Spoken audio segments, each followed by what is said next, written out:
Oui, alors merci beaucoup, Marjorie, Dr Arruda, Daniel Paré, bonjour.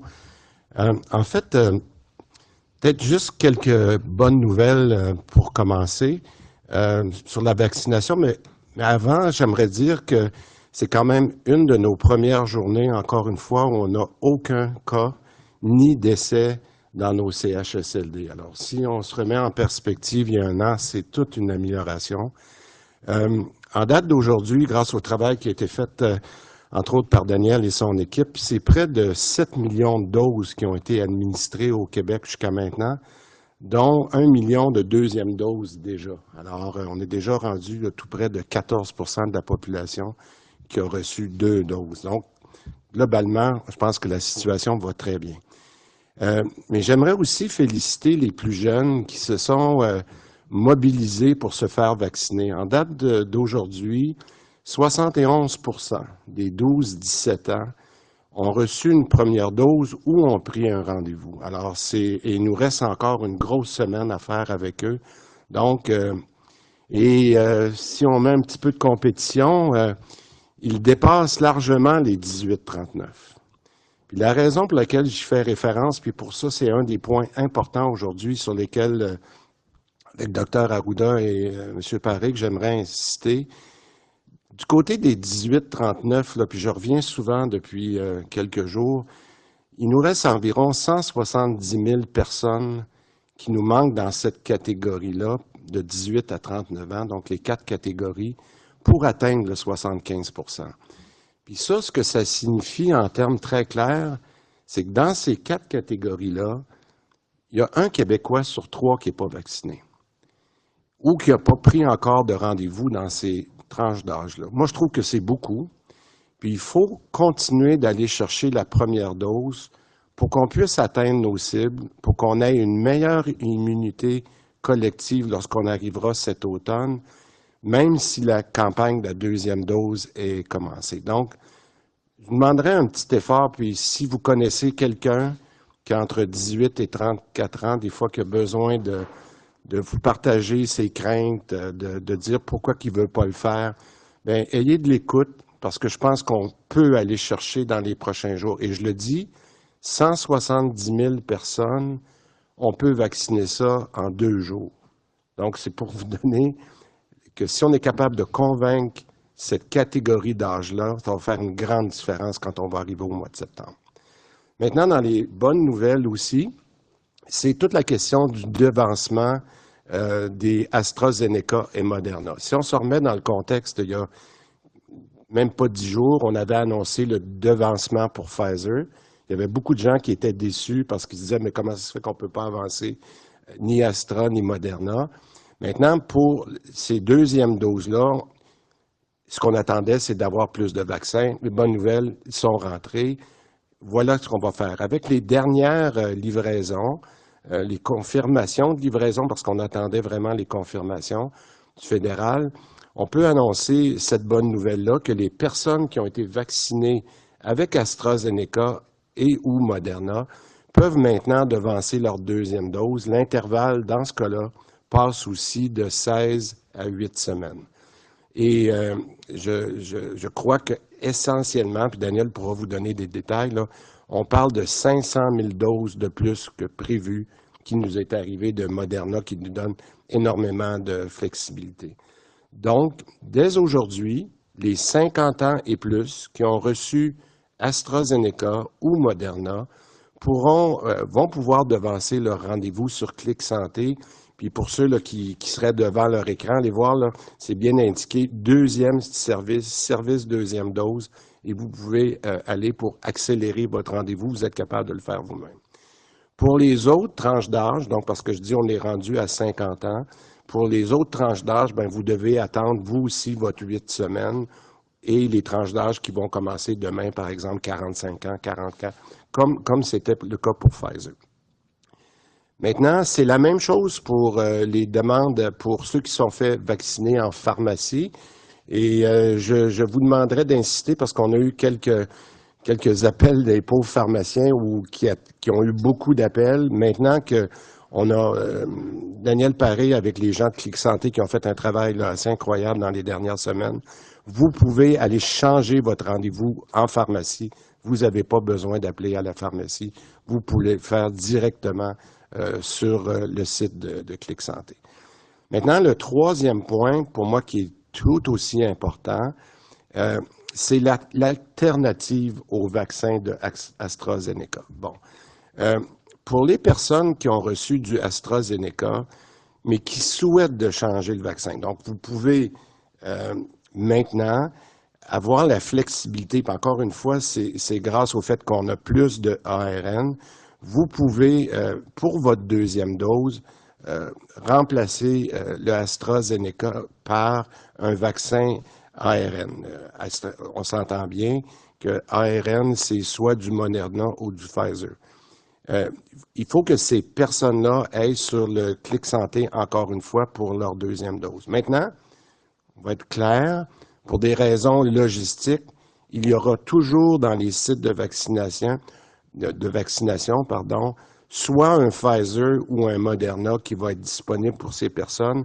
Mais je laisserai répondre Dr Arruda aux questions, mais ces deux vaccins-là sont vraiment équivalents, même protection, mais pour des raisons de logistique que vous comprendrez, on ne peut pas avoir et des Pfizer et des Moderna partout.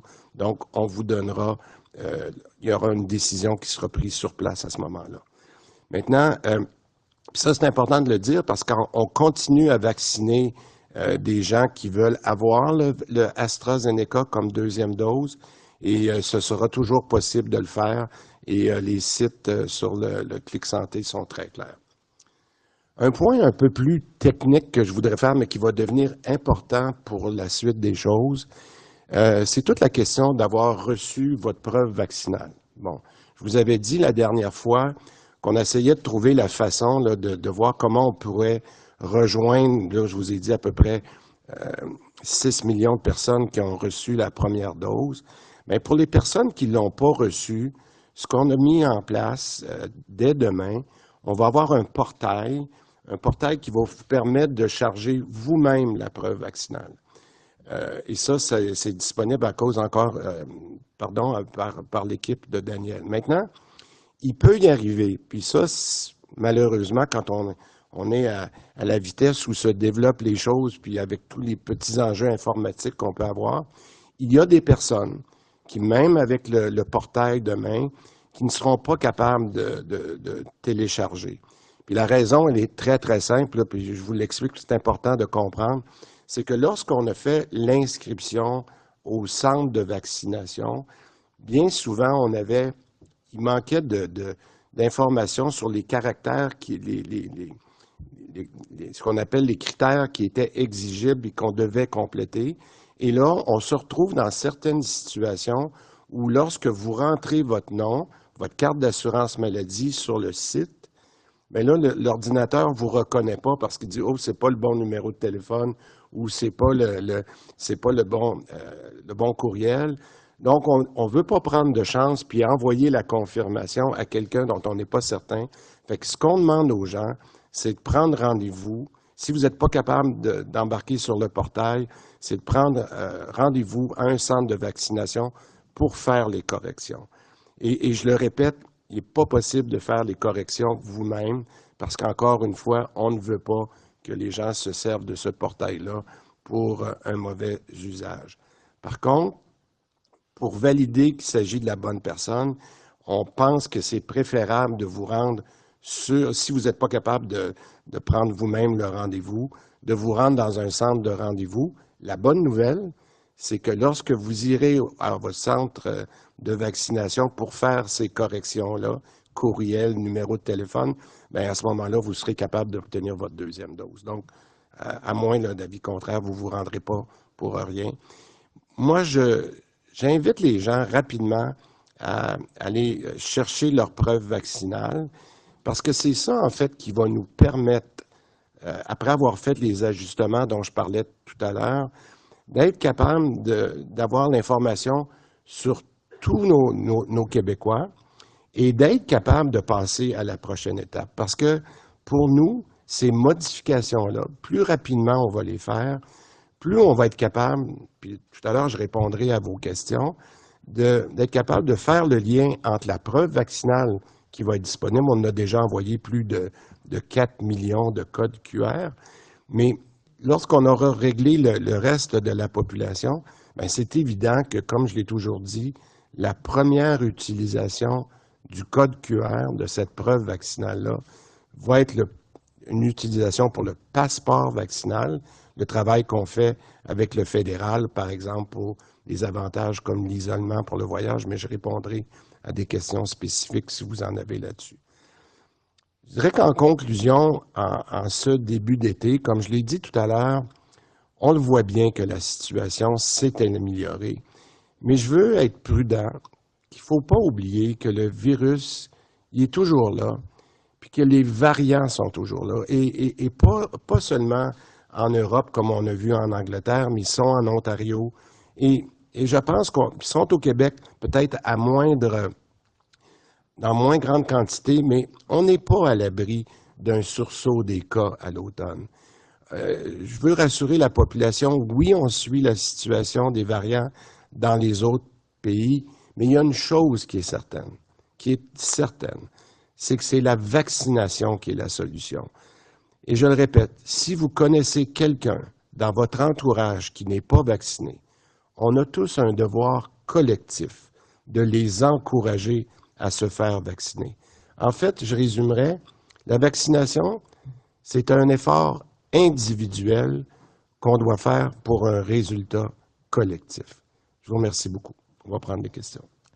Merci. Alors, nous allons maintenant débuter la période de questions. J'inviterai les médias francophones dans la salle à aller au micro. Donc, c'est questions et sous-questions par média. S'il vous plaît, précisez votre nom et votre média. Bonjour, Philippe Bonneville du 98.5 FM. Messieurs Dubé, Arruda, vous n'avez pas abordé la question du Canadien de Montréal. Beaucoup de gens se posent la question. Le prochain match à Montréal, c'est dans un peu plus de 72 heures. Où en êtes-vous pour votre réflexion? Est-ce qu'il y a une décision qui a été prise? Et dans quelle direction on s'en va, là? La réponse, c'est qu'il n'y a pas encore une décision qui a été prise. On travaille encore là-dessus. Ce matin, on avait des discussions avec le docteur Arruda, avec le premier ministre. Je pense qu'une décision est imminente dans les prochaines heures, mais j'aimerais mieux qu'on laisse la santé publique faire le travail qui reste à faire, mais on va prendre une décision de façon imminente. Et autre question, au sujet de la vaccination, on vaccine environ 80-90 000 personnes par jour en moyenne actuellement.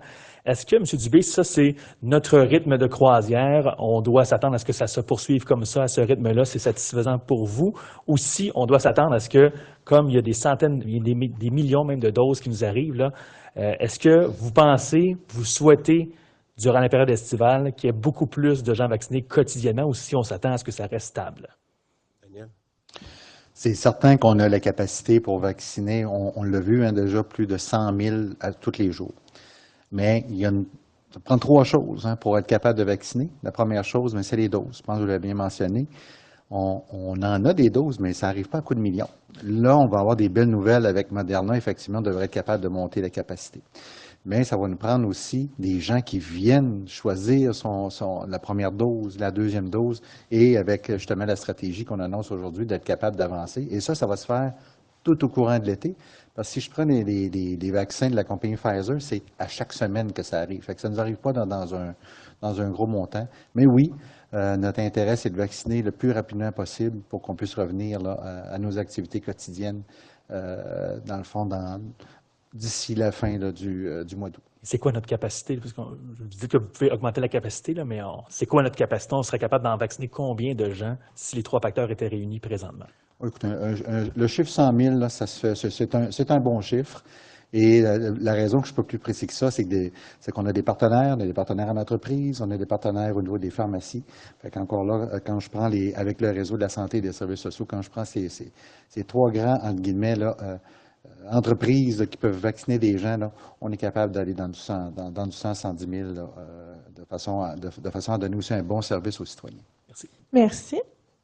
Oui, bonjour, Coralie Laplante, La Presse. Actuellement, la vaccination pour les deuxièmes doses devrait être ouverte pour Moderna et AstraZeneca, mais plusieurs personnes rapportent des problèmes sur la plateforme Clic Santé. Est-ce que ça va être modifié dans les prochaines heures, prochaines minutes? Oui, on en est conscient là, que soit il y a des erreurs d'identification, Ça aussi qu'au niveau des rendez-vous ne sont pas encore disponibles.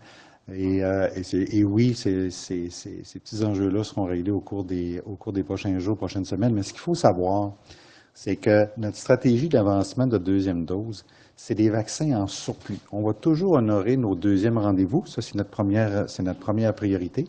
On va toujours se garder une capacité pour donner des premiers rendez-vous. On l'a mentionné, je pense, M. Dubé, notamment au niveau de certains groupes d'âge.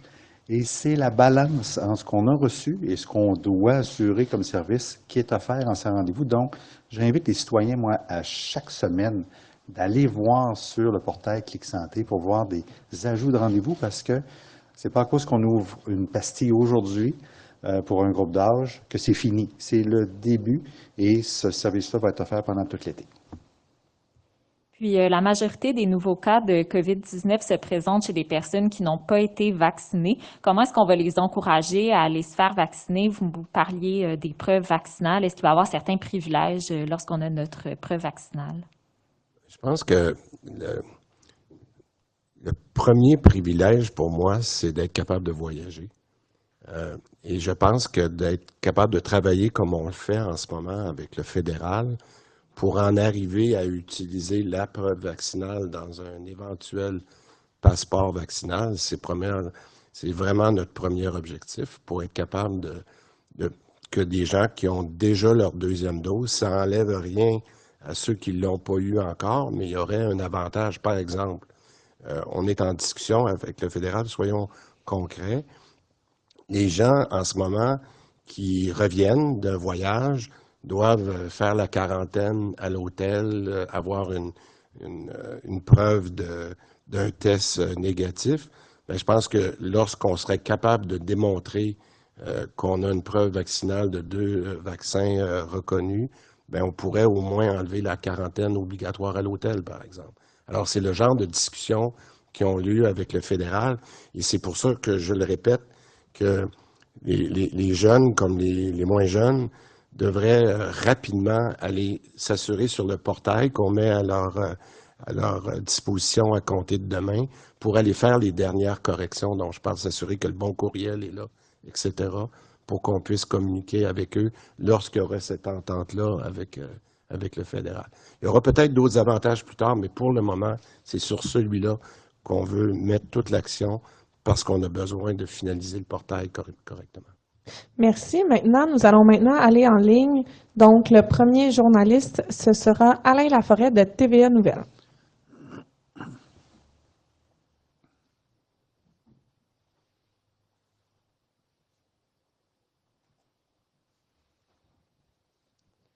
Monsieur Laforêt? Alors, nous allons maintenant passer à Véronique Prince de Radio-Canada.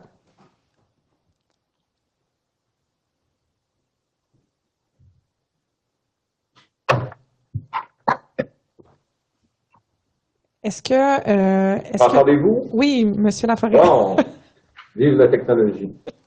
Ça fonctionne aussi bien que Clic Santé. Ben, je pense que pour certaines personnes. Okay. Alors, je vous disais, les membres du collectif COVID Stop, vous avez vu la lettre ce matin ouverte dans les journaux où ils sont une vingtaine de co-signataires, laissent entendre que oui, ça va bien là, mais ont une énorme crainte pour ce qui s'en vient à l'automne et vous demandent des gestes concrets. C'est-à-dire de ralentir le déconfinement ou à tout le moins de mettre des mesures pour se retrouver avec une 4e vague. Que leur répondez-vous, M. le ministre? Écoutez, je peux commencer, mais j'aimerais beaucoup ça que le docteur Arruda puisse répondre à ça. Mais moi, je vais vous dire que je fais une grande différence entre ce qu'on peut faire présentement puis comment il faut être prêt à l'automne. Je l'ai dit tout à l'heure, on peut avoir un déconfinement aujourd'hui qui tient compte de la situation dans laquelle on est. Le nombre de cas, ça va bien, on finit l'école dans quelques jours. Je pense qu'on peut prendre acte que ça va très bien puis que les Québécois ont mérité des assouplissements. Mais il y a une chose qui est sûre, M. Laforêt, puis ça, je pense que les gens, puis c'est pour ça que j'ai parlé d'efforts individuels pour un succès collectif, c'est qu'en ce moment, il faut aller se faire vacciner. Puis la période qu'on a, là, si on ne veut pas avoir ce risque-là de quatrième vague, étant donné les potentiels de variants, bien, il faut faire cette vaccination-là dans la fenêtre qu'on a, c'est-à-dire juin, juillet, août.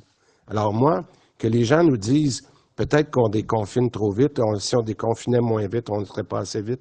Moi, je suis pas là. Je pense qu'on suit la santé publique. J'aimerais ça qu'Horacio donne des exemples de discussions qu'on a tous les jours, mais il y a une chose que je sais, nous, notre travail, c'est de vacciner les gens pour être sûr qu'on a le plus haut taux de vaccination au monde d'ici le 31 août. C'est là-dessus qu'on va travailler. Moi, je vais ajouter, mais en même temps, je voudrais répéter ce que vous dites, Monsieur le ministre. Je pense que ce qui est une bonne nouvelle, c'est que quand les gens ont 2 doses de vaccin, on a à ce moment-là une meilleure protection contre la transmission même des nouveaux variants. Et donc, je pense qu'on a un geste à poser, c'est celui-là. On continue à faire la surveillance des variants au Québec. On va essayer d'agir adéquatement, notamment par rapport à des mesures frontalières. Je pense que s'il y a un moment pour déconfiner ou pour donner de l'oxygène aux Québécois, c'est maintenant. C'est à ces périodes-ci qu'on est en train de baisser, etc. Puis ça ne veut pas dire qu'on n'est pas en train de surveiller et qu'on pense que ça doit devenir le party, etc. Mais poser un geste. S'il y a une chose, à mon avis, qui est importante, c'est qu'on ait une bonne immunité collective à 2 doses. Si jamais il y avait un nouveau variant, on aurait bien entendu une augmentation et on prévoit probablement. Vous savez, l'année passée, en juillet, il y a eu une augmentation après les vacances. Il y a eu une augmentation après ça en août, puis ça s'est accéléré, là. On va en prévoir une potentielle 4e vague, mais son impact, à mon avis, va dépendre de notre couverture vaccinale. Donc, s'il y a un message à retenir aujourd'hui, faites-vous vacciner pour votre 2e dose avant la fin de l'été. Je pense que les vaccins vont être disponibles. Il n'y a pas de raison de ne pas le faire. Et ça, c'est un geste qui va nous permettre de garder des libertés qu'on s'est données cet été et de ne pas revenir à un confinement total. De toute façon, si on ferait un confinement total encore ou qu'on demanderait aux Québécois de ne pas profiter de l'été, il n'y a personne qui va nous suivre. Les gens font déjà probablement plus que ce qu'on recommande. On demande de respecter ça, mais il y a une chose, je vais le répéter encore une fois, autant je vous parlais de lavage de mains, de port du masque et de distanciation. Là, ce que je vous dis, mon message, c'est faites-vous vacciner 2 doses. Une, c'est pas assez. Même si ça ne circule pas, ça pourrait revenir 2 doses. Merci. En sous-question? Je vais rebondir là-dessus, Dr. Arruda. Vous parlez des 2 doses. Le variant Delta, on est à plus 1 par rapport à hier au Québec. On est à 35, 21 à Montréal. Pour l'efficacité du vaccin Pfizer, première dose, 33%. Deuxième dose, 83%. AstraZeneca, il y a plus d'1 demi-million de personnes qui ont été vaccinées. 33% première dose. Deuxième dose, 61%. Quel est l'intérêt d'aller recevoir une 2e dose d'AstraZeneca alors qu'on sait que possiblement à l'automne ou à l'hiver, ce sera le variant Delta qui va être dominant ici au Québec? Mais il faut comprendre que c'est tout à fait l'effet de l'immunité collective qui va jouer en termes de protection, parce que la protection est jamais à 100%. Il y a toujours un élément. Là, il faut voir que c'est sur des études préliminaires. Il semblerait qu'un vaccin ARN pourrait avoir un certain avantage par rapport à l'AstraZeneca, mais pas nécessairement de façon significative. Mais ce qui est très clair, c'est qu'une seule dose, même de Pfizer, même de Moderna, même d'AstraZeneca, ne donne que 33%, ce qui n'est pas assez en termes de niveau de protection communautaire. Donc, je pense que l'important, c'est d'avoir 2 doses. Moi, c'est ce que je vous dirais. Et puis là, après ça, des choix de vaccins, les gens pourront décider ce qu'ils voudront prendre personnellement. Là. Comme on le dit, on va offrir le vaccin que les gens veulent avoir dans catégorie, là, parce que là, je tiens à vous dire que le Moderna et le Pfizer, c'est l'équivalent. Ça, je trouve ça important que les gens le sachent. Si des gens ne veulent pas avoir d'AstraZeneca pour des raisons qui leur appartiennent, on va pouvoir leur offrir soit un Moderna, soit un Pfizer qui sont équivalents. Merci. Alors, nous avons un média au micro 1. Est-ce que c'est un francophone? Parfait. Nous allons maintenant aller avec Véronique Prince de Radio-Canada, toujours en ligne. Oui, bonjour. Quand je regarde les paliers verts, parce qu'à partir de la semaine prochaine, là, lundi, il y a des nouvelles régions qui vont passer au vert. Puis en principe, le 25 juin, ce serait pratiquement, en fait, ce serait toutes les régions du Québec. Là. Et quand je regarde le palier vert, pour ce qui est des rassemblements, c'est encore un maximum de 10 personnes. Le palier vert va durer combien de temps? Est-ce que c'est tout l'été ou il pourrait y avoir une disparition des paliers au cours de l'été? C'est-à-dire qu'on va revenir éventuellement vers ce qu'on appelle un bleu comme le paradis au ciel, là, où ça va être beaucoup plus souple. Ça on ne prévoit pas nécessairement faire ça avant le début de l'automne ou à l'automne, parce qu'il faudrait vraiment que les gens aient 2 doses. Par contre, je ne veux pas brûler les étapes, là, suivez-nous, là. Il va y avoir certaines modifications au niveau des paliers de couleur, particulièrement jaune et vert, qui vont être annoncés. Tout ça aussi en prenant en considération l'épidémiologie. Là, les chiffres vont bien, descendre un peu. Puis je tiens à vous dire, on va probablement, potentiellement encore observer des petites hausses, là, je veux dire marginales, mais il peut y avoir encore des éclosions dans certaines écoles, etc. Avec les vacances de cet été, il va y avoir plus de contacts. Là. Mais effectivement, je ne sais pas où vous tenez votre information, où vous êtes enligné sur les éléments de réflexion de santé publique, mais il y aura peut-être des ajustements, notamment en lien avec les rassemblements à l'intérieur ou à l'extérieur, particulièrement à l'extérieur. L'été, c'est une belle saison pour être à l'extérieur. Merci. Donc, excusez-moi, par souci d'équité, c'est vraiment question et sous-question par média. Alors, oui, je serais rendue à ma sous-question. En fait, j'ai juste posé une question. Je voudrais en fait poursuivre là-dessus. Donc, ce qu'on comprend, c'est qu'au cours de l'été, il pourrait y avoir un déconfinement plus large à l'intérieur des paliers verts et jaunes qui ferait en sorte qu'on pourrait voir plus de personnes. C'est ce qu'on comprend. C'est ce que vous comprenez. Et c'est ce que. Mais est-ce que c'est bien ça? C'est ce que j'ai dit essentiellement, mais sans rentrer dans les détails. Il faut attendre que les travaux se terminent, mais on travaille dans cette perspective, si vous me permettez. Merci. Nous allons maintenant passer à Mylène Crête du journal Le Devoir. Bonjour. Je voulais savoir, concernant les matchs du Canadien, puis le fait d'autoriser plus que 2500 personnes au Centre Bell, vous avez dit, M. Dubé, que la décision était, bon, qu'elle allait être imminente, mais que c'était toujours en réflexion. Je me demandais quels sont les critères qui feraient en sorte que vous pourriez autoriser un plus grand nombre de personnes? Bien, ce qu'on a discuté avec la santé publique, puis c'est pour ça que je pense qu'on va attendre là, les prochaines heures, c'est qu'il y a eu, depuis les premières décisions avec les seuils qui ont été établis, puis c'est pas juste pour le Canadien, là, il y a eu une évolution excessivement positive de la situation épidémiologique.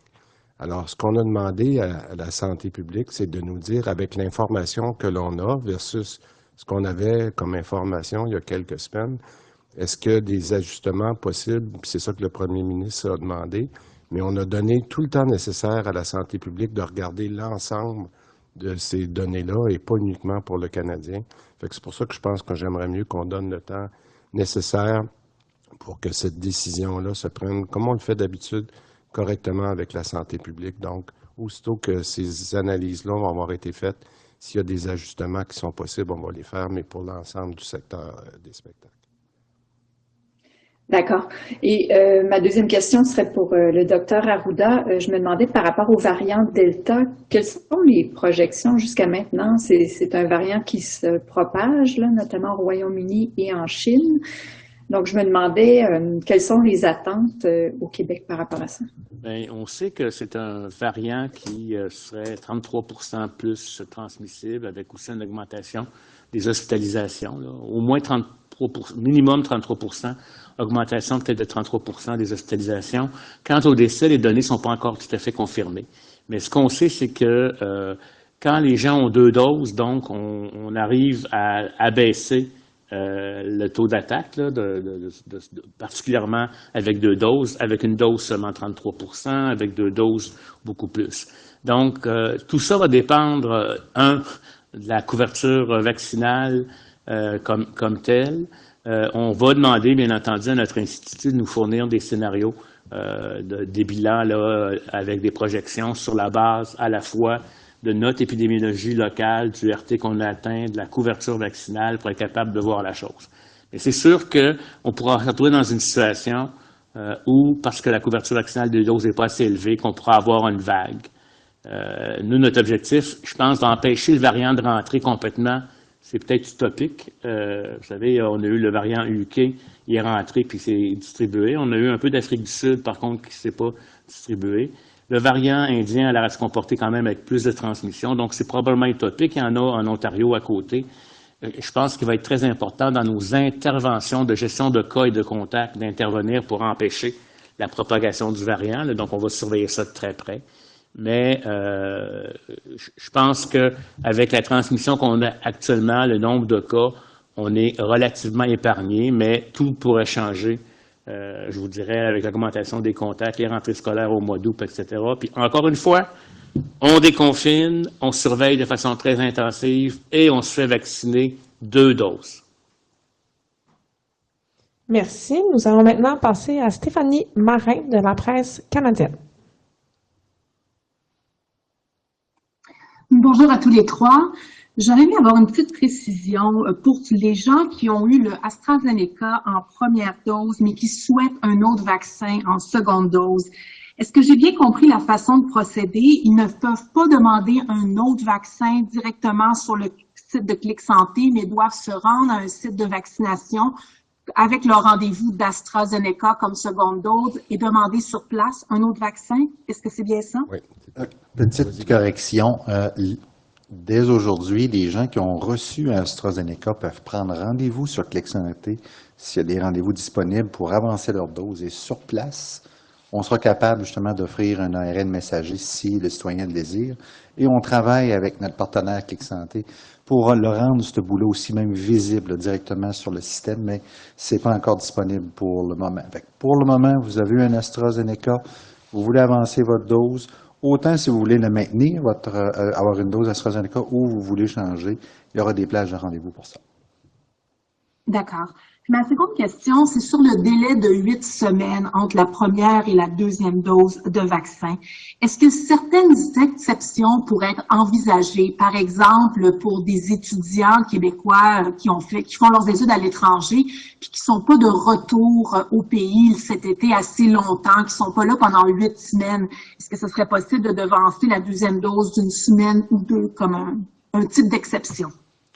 Oui, il faut comprendre que le vaccin est homologué. Là, vous parlez de vaccin style Pfizer ou Moderna, là, il est homologué pour 28 jours comme tel. Donc, quelqu'un qui le recevrait après 28 jours, c'est pas l'idéal.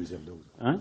Mais c'est pas l'idéal, mais c'est possible. Et juste un élément aussi que je tiens à vous dire, là, parce que le monde, il voit le 8 semaines, puis c'est comme si s'ils l'ont pas à 8 semaines, ça va être effroyable. L'efficacité a continué à augmenter même jusqu'à 12. À 8, c'est déjà très, très, très bon. Là. Je veux juste vous dire quelque part là, qu'il n'y a pas de vérité coupée au couteau. C'est parce que si les gens n'ont pas leur rendez-vous à 8 semaines, ils l'ont à 9 ou à 10, ça va être aussi bon. Là. Faut pas, surtout que le virus circule pas autant que d'habitude. Mais oui, pour certains étudiants qui auraient des enjeux particuliers où le risque d'exposition à l'extérieur du pays risquerait d'être plus élevé que le gain qu'ils pourraient faire en retardant leur vaccination, ça pourrait leur être offert dès qu'on a atteint 28 jours ou 21 jours selon le vaccin. Merci. Nous allons maintenant passer à François Carabin du journal 24 heures. Bonjour, messieurs. Monsieur Dubé, j'aimerais revenir sur le taux de vaccination des 18-34 qui a de la difficulté. Là, vous avez de la difficulté à percoler.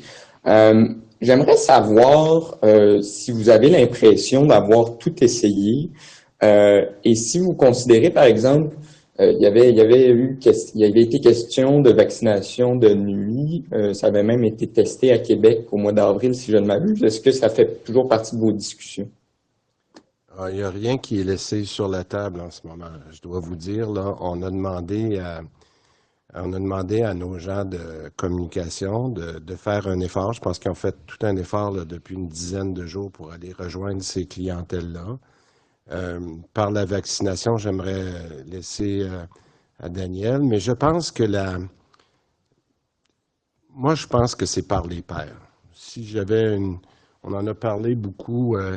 Quand je dis, puis surtout, je ne veux pas faire d'âgisme, là, parce que l'âgisme, c'est aussi important pour les jeunes que pour les plus âgés, là, donc je veux faire très attention de la façon dont je le dis.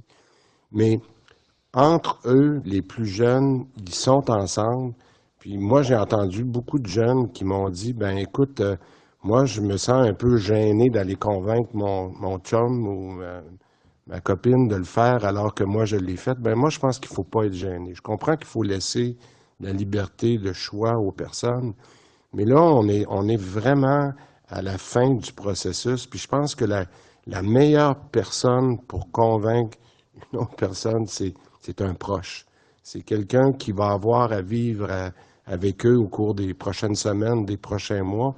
Puis je le dis, là, c'est cet été que ça se passe, parce que je m'excuse de le répéter encore, mais là, il nous reste quelques semaines pour d'ici la fin juin, pour que quelqu'un qui se ferait vacciner sa première dose a le temps nécessaire pour avoir son 8 semaines, qui est le temps idéal que le Dr Arruda, pour se faire vacciner sa deuxième dose. Alors moi, j'ai aucun problème à répéter que c'est maintenant que les 18-34 doivent se faire vacciner leur première dose. Puis je vais vous dire, je le répète là, il y avait je disais un chroniqueur hier qui était impressionné qu'il a avancé son rendez-vous de deuxième dose, puis on lui a dit qu'il y avait un rendez-vous disponible dans l'après-midi. Moi, je vous dis, des vaccins, on en a. C'est la chance qu'on a qu'on n'avait pas il y a quelques mois. Puis là, vous pouvez appeler, prendre un rendez-vous, puis dans la journée ou le lendemain, ou aussi rapidement, être capable de vous faire vacciner. Puis encore mieux, on a des sans rendez-vous, ce qu'on n'avait pas avant. Alors, je pense que pour cette catégorie d'âge-là, si vous êtes capable de convaincre un ami, 1 sur 3, c'est ça qu'il faut faire dans les prochaines semaines. Puis on va continuer de vous surprendre. Il y a d'autres choses qui sont en discussion pour aller chercher les derniers Gaulois. On va aller les chercher. Et ensuite, question? Oui, merci.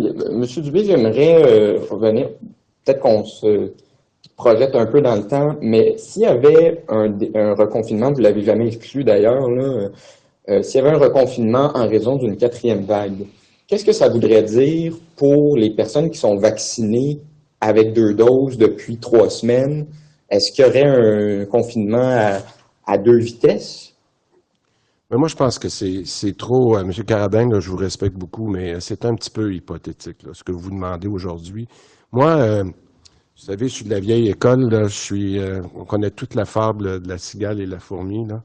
Je pense que, soyons donc la fourmi, là. On a l'été pour travailler, on a l'été pour se faire vacciner. Je pense qu'on regardera la situation qu'on aurait réussi à mettre en place. Moi, je vous dis, je suis impressionné, là. On a vacciné 6 millions de doses. C'est au-dessus de nos objectifs pour la première dose, même s'il manque quelques catégories.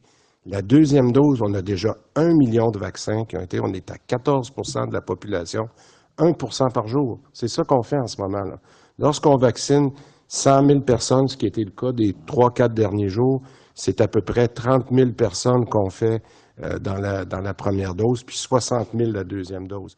Donc, à 60 000 personnes par jour, on est capable de faire à peu près 1 % de la population qu'on vise, là, la population de 12 ans et plus. Alors, ça voudrait dire que si on continue d'avoir le support de la population du Québec qu'on a eu jusqu'à maintenant, bien, ça veut dire qu'à la fin août, on a 2 fois notre population qui est vaccinée. Alors, je pense que les scénarios hypothétiques, quand on se rapprochera de l'automne, on les fera. Mais en ce moment, je vous le dis, puis le Dr Arruda a été très clair, on doit se faire vacciner pour avoir la meilleure immunité possible pour l'automne. Merci. Nous allons maintenant passer à Maxime Denis de Nouveau. Bonjour à vous 3, messieurs. J'aimerais savoir justement sur les 18-39 ans, est-ce qu'on a des données sur où ils se trouvent principalement ces jeunes-là? Est-ce que c'est dans la grande région de Montréal? Est-ce qu'il y a un secteur plus clé là, où il faut aller les chercher? Je vous dirais que dans le Grand Montréal, là, Montréal et Laval, c'est à peu près 2/3 des cas. Alors, voilà. Et concernant les zones vertes, on devance donc le Bas-Saint-Laurent, Saint-Lac-Saint-Jean, Mauricie, centre du Québec.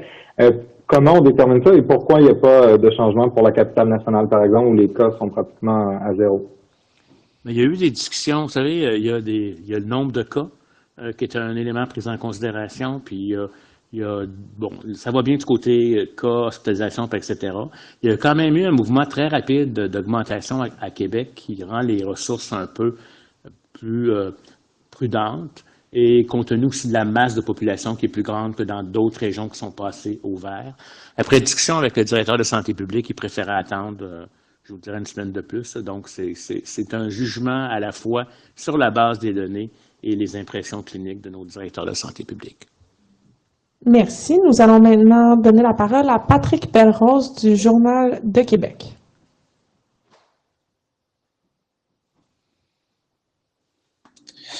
Oui, bonjour à tous. Ma question est pour le Dr. Arruda.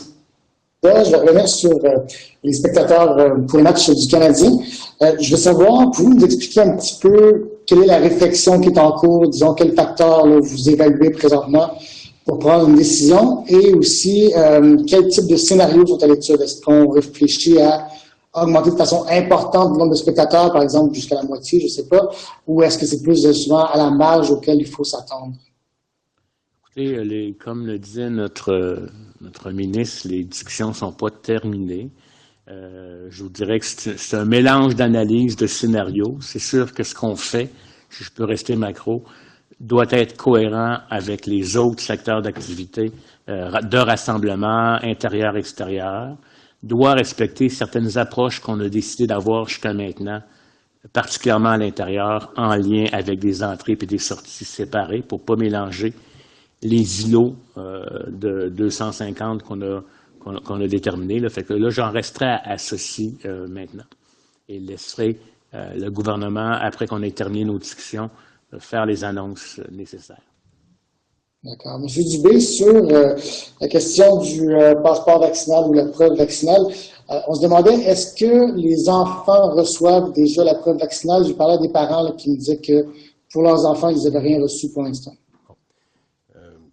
En fait, c'est pour ça qu'il faut faire la mise à jour du portail, mais peut-être que Daniel peut répondre à ça. Là. Oui, puis écoutez, tranche de vie, je n'ai pas reçu ma preuve vaccinale, moi non plus. Donc, ça se peut qu'il y ait eu justement des erreurs d'identification au niveau là, du site Clic Santé. Et pour justement au niveau de la vaccination dans les écoles, mais vous savez, dans plusieurs des cas, on se déplace, donc on ne les inscrit pas pour le moment. Et c'est pour ça que c'est si nécessaire que ça d'avoir un portail à laquelle que les familles, les parents pourront aller la chercher pour leurs jeunes. Là. Et ça, ce service-là va être disponible là, très bientôt. Là. Merci. Et nous allons maintenant terminer les médias francophones avec Olivier Bossé du journal Le Soleil. Bonjour, Monsieur Paris. J'aimerais juste savoir votre rapide bilan de la campagne de vaccination scolaire. Là, ça fait plus qu'une semaine que ça avance. Est-ce que ça va bien, très bien, pas si bien? Bilan intérimaire, vous allez être d'accord avec moi. Oui, on a encore une grosse semaine devant nous. Ça se passe très bien. Je pense que M. Dubé, vous le mentionnez tantôt, là, on est à 71% à l'heure où je vous parle et ça se poursuit. Moi, dans mes communications, autant que j'ai avec le réseau de la santé et des services sociaux ainsi que le ministère de l'Éducation, on me dit que ça se passe bien, il y a des belles expériences, les jeunes sont au rendez-vous et c'est bravo. Fait qu'on avait fait des hypothèses, mais je vous dis, c'est au-delà de nos espérances là, pour le moment et ça va nous permettre, je pense, comme bilan là, même, de monter nos chiffres là, pour toutes les tranches d'âge qui vont nous faire encore avancer et nous protéger pour revenir à nos activités normales le plus rapidement possible. L'autre question, plus pour M. Dubé. Qu'est-ce que vous répondez, M. le ministre, aux gens qui se sont sentis un peu pressés ou poussés de recevoir l'AstraZeneca en avril? Là, évidemment, ils vont pouvoir maintenant le changer, mais ils se sont sentis un peu floués, puis ils se disent, j'aurais pu attendre une semaine de plus ou deux, puis j'aurais été mieux avec un Pfizer. Écoutez, j'ai déjà répondu à ça, mais ça va me faire plaisir de répéter. La situation qu'on a vécue au mois de février, mars, lorsqu'on n'avait pas de vaccin, moi, je me souviens encore des discussions qu'on a eues avec Daniel Paré, puis de dire qu'on n'avait pas le choix. Le docteur Arruda a pris des décisions excessivement difficiles de ne pas donner la deuxième dose dans des délais qui étaient prescrits parce qu'on préférait à ce moment-là vacciner le plus grand nombre de personnes possible. Je pense que ça a eu un impact très positif dans la couverture. Est-ce que les gens qui ont pris du AstraZeneca, pour répondre à votre question à ce moment-là, se sont protégés adéquatement? La réponse, c'est oui. Je pense que c'est très difficile, 2, 3, 4 mois plus tard, de dire est-ce qu'on aurait dû prendre la décision autrement. Moi, je pense que tous ceux qui ont été vaccinés, il y a plus de 500 000 personnes qui ont été vaccinées par AstraZeneca. J'en suis, plusieurs de mes collègues le sont aussi. Moi, je me considère adéquatement vacciné. Je suis très content. Mais je pense aussi que là, maintenant, la bonne nouvelle, c'est qu'on a un choix. On a toujours dit qu'avec AstraZeneca, ce qu'on voulait, c'est que les gens aient un choix éclairé. Ils ont fait le choix d'avoir une vaccination plus rapide. Rappelez-vous, notre discours était très clair. Maintenant qu'on a des vaccins supplémentaires ARN, soit Pfizer ou Moderna, on donne le choix aux gens. Ils peuvent continuer d'aller chercher leur deuxième dose avec Astra ou convertir avec un ARN. Je pense qu'on va continuer de donner ce choix-là pour que ça soit la meilleure décision possible pour les Québécois. Si vous me permettez, je vais ajouter, là, je demeure convaincu que sur les 500 000 personnes qui ont reçu le vaccin d'AstraZeneca, certains auraient fait la COVID, certains auraient été hospitalisés, puis probablement certains seraient décédés. Ça, il faut replacer la chose dans le contexte, parce qu'à l'époque où on a offert ce vaccin-là, il n'y avait pas tous les autres vaccins. Et tout le monde en santé publique dit on est mieux de recevoir un vaccin que de ne pas avoir de vaccin à ce moment-là. Là, les gens peuvent faire le choix. Ça n'a pas été de flouer les gens, même s'ils ont eu cette perception-là. Là, c'était pas du tout cette intention-là, c'était de sauver des vies. Et je pense que c'est le cas. On ne sait pas lequel, on ne sait pas qui a été sauvé, parce que c'est difficile de savoir ce qu'on prévient, là, mais je demeure convaincu de ça. Et si j'avais à prendre une décision, je reprendrais la même. Merci beaucoup. Alors, nous allons maintenant aller avec les médias anglophones. Même chose, question sous question. S'il vous plaît, précisez votre nom et votre média. Yes, good afternoon, Jason Magder with the Montreal Gazette. I want to ask you, Mr. Dubé, about the famous 18 to 34 age group. Why is it so important for them to be vaccinated? Are we waiting for, essentially, is all of Quebec waiting for them to get vaccinated in order to deconfine, or said otherwise, does it delay any more the deconfinement if they are not vaccinated? Well, I don't think we are there yet to see the real implication of this category of not being at the minimum that we impose ourselves of 75% for each of those categories. But I think if we go, and I had this discussion with the ENSPQ this morning and with Horacio, is that when we look at the immunity in general, we look at the global number. Do we have 60%, 65, 70% immunity? The goal is to be between 65 and 75% of immunity. The issue, especially when we deal with 18 to 35, 40, those are the ones who have the most contacts, okay? So I think it's important, and you know we have been talking in the last 15 months about reducing the number of contacts. And if there was to be a negative impact of the variant in September, which is possible, it's happening in UK, it's happening in Ontario, I think we need to have all those categories, especially those that move. Those are young people, those are people that have an active life. This is very important that we ask them to be at least at this 75%. Will that have an impact on deconfining? I hope not, but it could have an impact on the number of cases in the fall. So I think it's, to me, important that we reiterate this message many times. I know it's boring for those that have accepted to be vaccinated, but I think this category, their friends, their parents, should tell them, if you can do it for yourself, or you can do it for the people you love around you. I'm guessing you're hoping that your job is going to become boring at one point, but it's not quite happening. It's not quite the it's case not yet. boring at all. Be reassured that this is not boring, no. But leading on the tail of that, when does it become?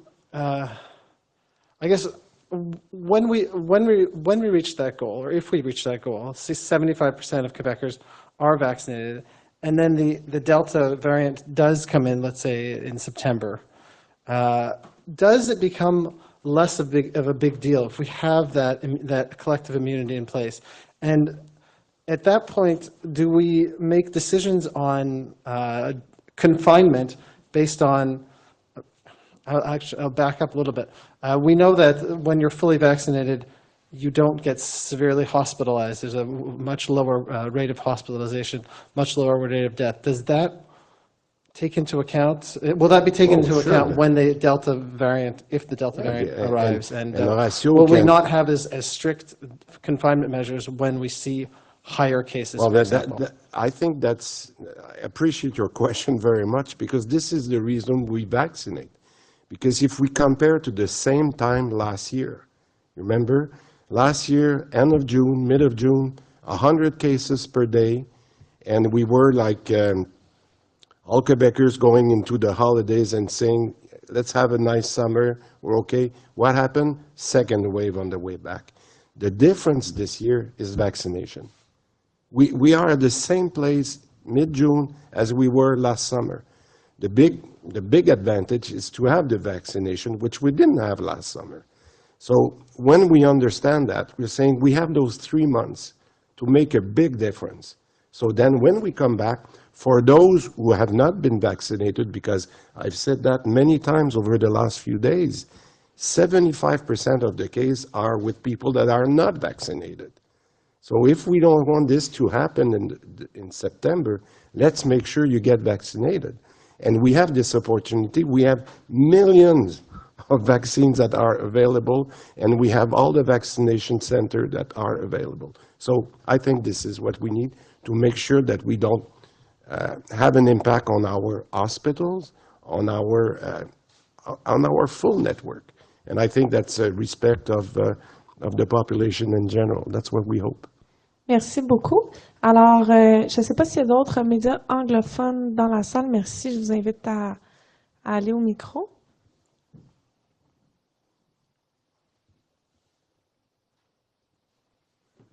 Good afternoon, Amanda Klein with CTV. Probably for Dr. Arruda, this question. People who might be on the fence who got a first dose of AstraZeneca and who are saying, oh, should I get an AstraZeneca or should I get a mRNA? What's your advice to those people? I think it's a very personal question, you know. It depends if you had a first dose of AstraZeneca and things went right with no much side effect, you could stay with AstraZeneca. But if you would like to have a mixed calendar where there is some hypothesis of better protection perhaps, but you won't understand that you will probably have more side effects or have like a flu for 2 days and stay at bed. It could happen. It could be okay too. So that's really a personal choice. I think the two are good, and some prefer to change for different reasons, and some prefer to stay with the same one. And on the issue of the age group 18 to 39, 1 in 3 Quebecers, you yourself said that that's quite a few people. I think the people who have not yet been vaccinated are very strong in their convictions at this point. This is not a new campaign. It's been going on for a long time. So you're saying those close to those people should try to convince them. Is there anything else that might entice those who haven't been vaccinated to be vaccinated, like the vaccine passport, for example? Or what is, I feel like there needs to be maybe more incentive that hasn't been spoken about yet. But that's a good point, and that's the reason the issue of the passport and traveling to me is one key advantage. And that's the reason we have this portal that we will launch tomorrow to make sure that we have all the right information on the people that have been vaccinated. It's not that the information that we have is wrong, it's that we don't have a complete information on them. Once we have settled that, to me, it will take about 2 weeks, 3 weeks to make sure that we have all people. Then we can deal with the federal government and say, those are the people that have right now either one or second dose, and when we can switch to the passport, the official passport, which is being delivered by the federal government, this will be a tremendous advantage for those people that have 2 doses to start being able to travel. So to me, that's the first big advantage. Now, secondary or auxiliary advantages are that maybe you don't have to do the quarantine at the hotel. You can just make the proof of your vaccination or just do one test PCR. So, but we will elaborate those advantages in the coming weeks, but just especially for younger people that want to travel in the next few months, I would say the best thing is to get those 2 doses as quickly as possible. Merci. Merci.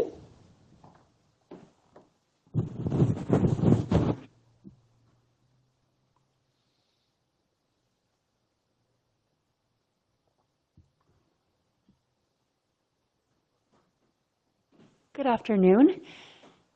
Is the Delta variant on the rise in Quebec as it is in the rest of the country, and is more testing for this variant being done? Yes, there is more testing. Actually, I would say that it's not rising as high and as fast as what have been observed, especially because the numbers are low, and especially because we are contact tracing very clearly those kind of things, but it doesn't mean it can change. So we are going to follow it. We're going to make sure that the tests are done. We're going to make sure that any cases that have been in contact with people coming from other provinces or countries that could have this kind of variant be well taken into account, well tested, well quarantined, and making sure that the contacts also. That's going to be part of our strategy. But we're following that very clearly. And the other issue, which is the message of the day, get vaccinated 2 doses. It's the best way to not get that disease. And if we want to keep our liberties, even for youth or people who want to go to gyms and things like that at this fall, having 2 doses is going to be necessary.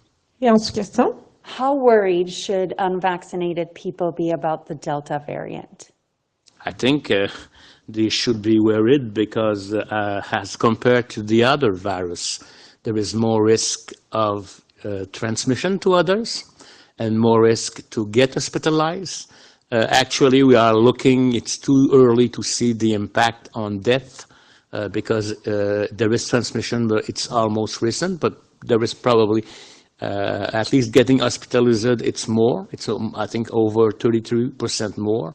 So that means that probably one portion of them are going to die because when you get hospitalized, it's because you have a more severe disease. But I think as COVID is not easy disease, even if you can have also COVID long, which is long COVID with symptoms, having troubles with respiration. And I think that 2 shots is nothing compared to the impact of the disease. Merci. Et maintenant, pour un dernier journaliste en anglais, donc Cathy Sonnet de CBC. Good afternoon to everybody. Hello. Good afternoon. I was wondering if you had the time and the chance to listen to the speech of the British Prime Minister Boris Johnson when he said a few hours ago that he had to postpone parts of his reopening plan until the end of July. Is it useful for you to have this warning coming from the UK? In fact, we are following, I would say, the data of UK every day. Looking at cases and hospitalization. It's very difficult for us to exactly know what is good or not. They are their own epidemiology. They look at their situation.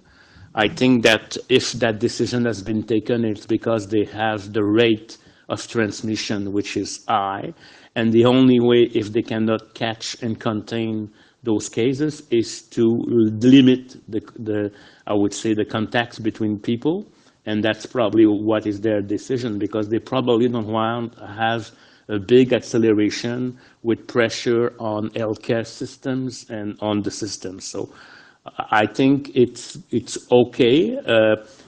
I hope our 2-dose vaccination will permit us to be, I would say, in a way that we can continue to go to more, I would say, more souplesse on our measures, but at the same time, we will always look at the epidemiology. I think we get a plan. We are very happy that even our steps are going faster epidemiologically than what we suspect. I think most of the regions will pass to green, I hope, on 28th of June, but we will follow. For me, the issue is get vaccinated to those before the end of August and follow up what is going to happen in September and October. So we will not go blind this way. We will check everything and adjust and react based on epidemiology as we always did before. Is it me, or I have the impression that the possibility of a fourth wave is more clear in your mind, Mr. Dubé? Well, I think the way we act, if I may, and I appreciate this question, I think the question is not would there be one or not, as we were asking ourselves, there be one second wave or a third wave. I think the way it's happening in the world, and I think there is only, 30% of the world population that is vaccinated. And with the world traveling, how much pressure a region like Quebec or a country like Canada or United States will have pressure of those of the world? I think we need to be conscientious that there will be pressure to potentially have a fourth wave. The one thing that we do control is really how we are vaccinated. So the more we are vaccinated, the more we are able to face whatever will happen. If that's a fourth wave at the height it will have, we will be at least to be very well protected. So to me, the question is not if, but say if it does happen, we want to make sure that we have told the Quebecers to be protected. That's what we have the opportunity to do in the next 3 months. And lucky enough, contrary to other countries, we have the vaccine to do it. So, and I would say maybe I was telling somebody the expression, if you have the opportunity today to take an insurance against something, and that insurance company is telling you that it's free, why refuse taking the insurance? That's exactly the opportunity that the Quebecers have in the next 3 months.